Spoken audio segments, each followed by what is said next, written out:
So this is hot to the touch. Just gonna do that shit. Damn it. Okay. And yeah, this was the one I saw before, but I'll go over the plot again in case you don't remember.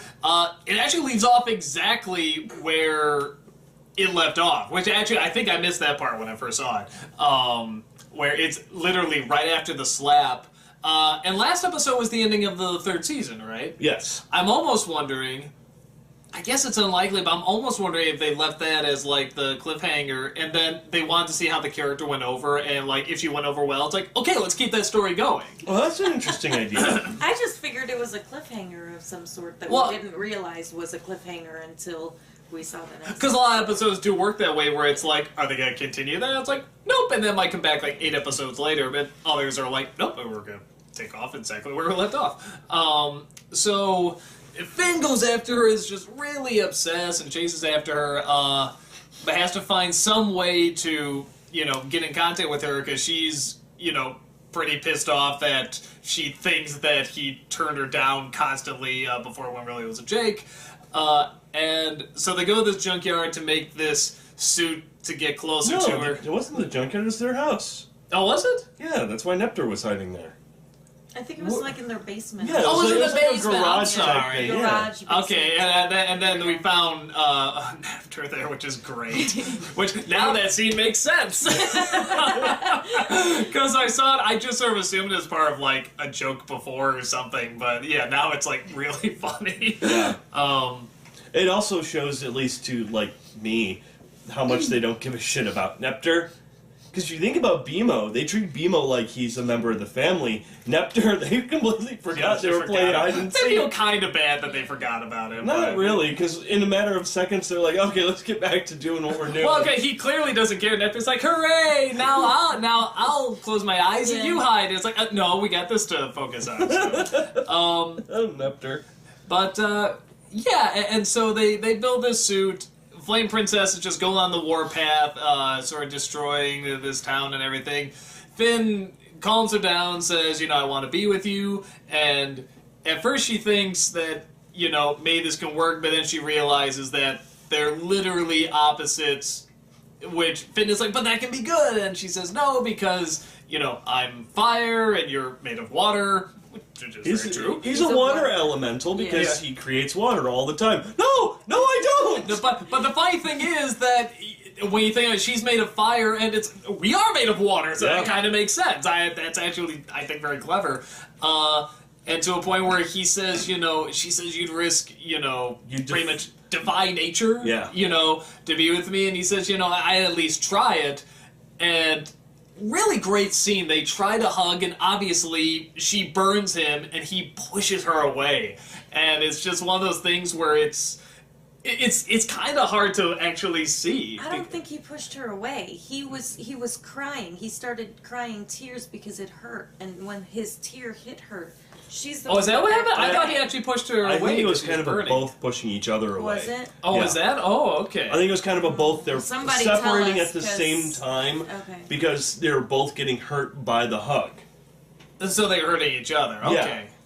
So, but I mean, bottom line, she especially sees it's not going to work. Like, they get the closer they get, the more they hurt each other. And she even says we're going to keep hurting each other. And and she goes away, leaving him behind. It's like the Carpenter song. I was just singing that in my head. Like the Carpenter song. The Carpenter song. That's a good one. It's And- called Hurting Each Other. Can't we Hurting each other. look it up? Seriously, it's a good song. I'm never doing this with a married couple again. Yeah, you are. Yeah, you're probably right. And he's left just feeling hurt. And And Yeah. Jake comes up. Everyone's dead, man. There's rotted corpses. Everyone's dead. Really? No, I'm kidding. never mind. I totally saved them all. Yeah. And yeah, just love hurts. That's the end of this episode. Yeah, it's having seen it before and now seeing it in context. It was still really good. She reminds me a lot of a I'm sure he's based this on other stuff. But she reminds me a lot of a Tim Burton character. Just one of those people, like, she can't touch anything without destroying it. Seems very Edward Scissorhands-ish, or like when he used to do a lot of these illustrations and write these little short stories and stuff like that. He sort of do these characters that had like one giant flaw that would like destroy everything they come in contact with, and they'd be left alone, and of course they'd be brooding and stuff. And she reminds me a bit of that. Like, everything she touches, is set ablaze. I like the idea that when she sets something on fire and people try to stomp it out, that hurts her. I think that's really cool. That's really creative. Yeah, I mean, it's a fun character you can have a lot of fun drama with, in terms of, like, she clearly likes to destroy things, but she's also looking for love, but everything she touched gets destroyed, and it's a real meaty character to have fun with. So, yeah, just a solid episode. I even liked Nectar. Not Nectar. Nepter. Nepter, sorry. Never-ending pie-throwing robot. So even he was funny in it, which I didn't dislike him before, but just he never did much for me. But this episode, I thought he was like especially funny. So yeah, how about you, Joy? I liked it. I think it's getting late and I've lost my mind because like I see Flame Princess, and like I just even from the previous episode to this episode, the way she acts and everything, it's like she's one of those crazy. Like those psycho chicks. Like, oh, I love you. Oh, I hate you. I love you. I hate you. Why are you doing this to me? Like those psycho girlfriends that, like, stalk you. Like, why won't you answer my calls? Joy That has sort of... experience. I don't know. Like, and it's no offense, because I do love her. I love her character, and it's no offense. I don't know why, but I feel like she makes that type of character almost sympathetic, like seeing the crazy from the crazy side instead of well, but the interesting thing in this one is that in a sense Finn is kind of the crazy one because he's chasing after her, even though clearly, I mean, he knows if he touches her, he'll get hurt, and the closer he gets, they'll hurt one another.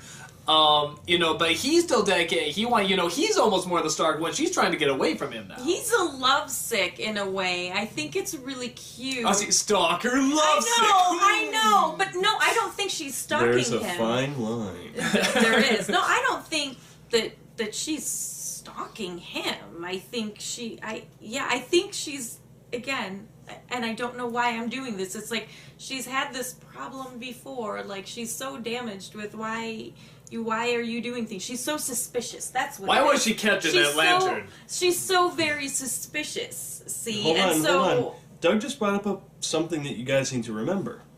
When you first meet her, where is she? That's true. She was locked up in the little lantern thing.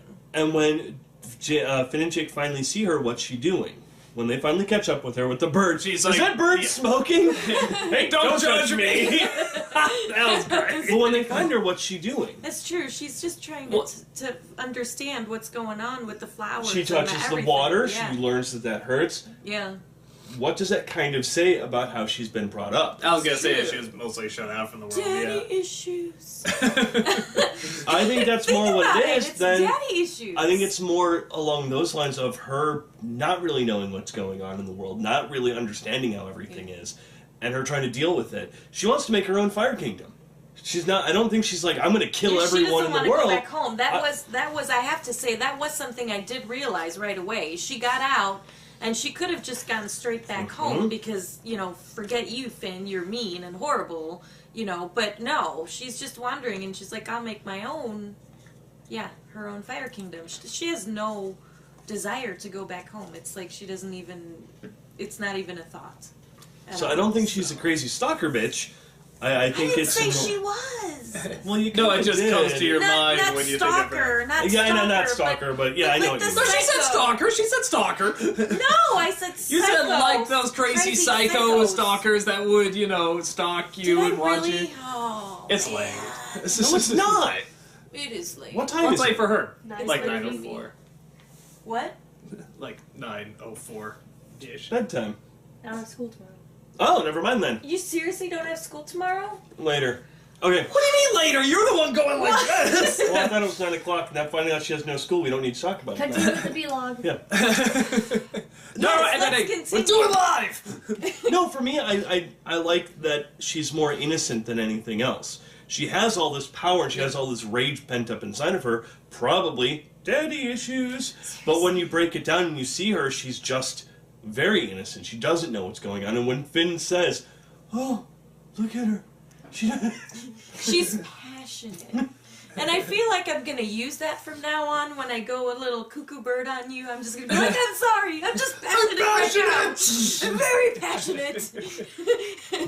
But yeah, one part that I did like were the machines that were made, and how on Finn's it had the rainbow, Oh, yes. like a tattoo. But if you notice up here, it's a peace symbol as well. I didn't notice that. And- I saw the rainbow. And I love the design of those. But then when Finn's like, no, like Neptr turns the foam cannon on Flame Princess, and there she is on the ground, like looking pitiful, like, oh my god, what's going on? And he's like, no. Then he's like, finally enough, and he yanks here and he rips it down, destroying part of Neptr.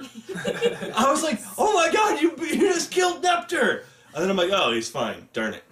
I mean, that's fine. Even when Neptr talks, though, you see like the The front part's front damaged, door yeah. is all damaged and crumpled and Mm-hmm. stuff. I like that. It's something new. You know, I want to give credit, it sounds strange, but to the kid who plays Finn in this one, the last one, you know, it's not like he had to give these really big monologues or anything, these big emotional monologues, but he did, there's a couple times where he really had to scream and he really had to be emotional, and it's a little tougher than you think. It's hard to do that without sounding corny. Yeah. Or silly, and especially on Adventure Time, where so many characters scream in so many different funny ways, and when he screamed, both in this episode and the last one, it sounded dramatic. It felt like, oh, this kid is pissed, you know, Yeah. he's really into this moment.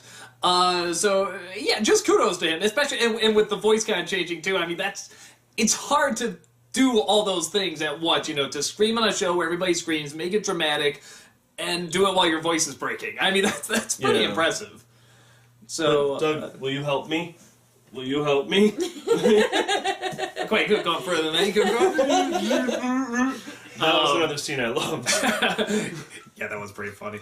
I love anything that just takes advantage of the fact that Jake can change into anything and Yeah, stretch and silly stuff putty. like that. I really love that. When they have fun with that. So, yeah, still a solid character and good. This is one where I would like to see where they go with it. I mean, do they? I can't see them just cutting it off there. Maybe they do, but I can't see them just cutting it off. I think they could have more fun with it. There's too much of an enjoyable tragedy to it, you know, it's like, it is just so tragic, like you said, there is sort of this young innocent that has a temper, but you understand why. Yeah. You know, I mean, if you couldn't touch everything, and anything you touched was destroyed, everyone feared you, I mean, you would get it. Yeah. And if she's Finn's age, remember, she's 13. Yeah. She's got to be 13. Yeah, that's a fun age. How many reasonable 13-year-olds are out there? Yeah, I mean, so all these things are going on. Yeah, everyone turned Yeah. and looked at Bruce. I did not. You're pretty I like to say. reasonable. I'd like to say I did not. But, Actually, no, she's 14 now. oh, well, so there you go. Why are you all looking at her? See, I knew that. God. God! God! Oh, stop! No, not. God. She's really 13. That's why she acts that I'm way. passionate! I am passionate! My wife is 13. Oh. In spirit. I don't know if that makes it better. What? You have weird, makes it like, worse. things about Mary. I'm passionate!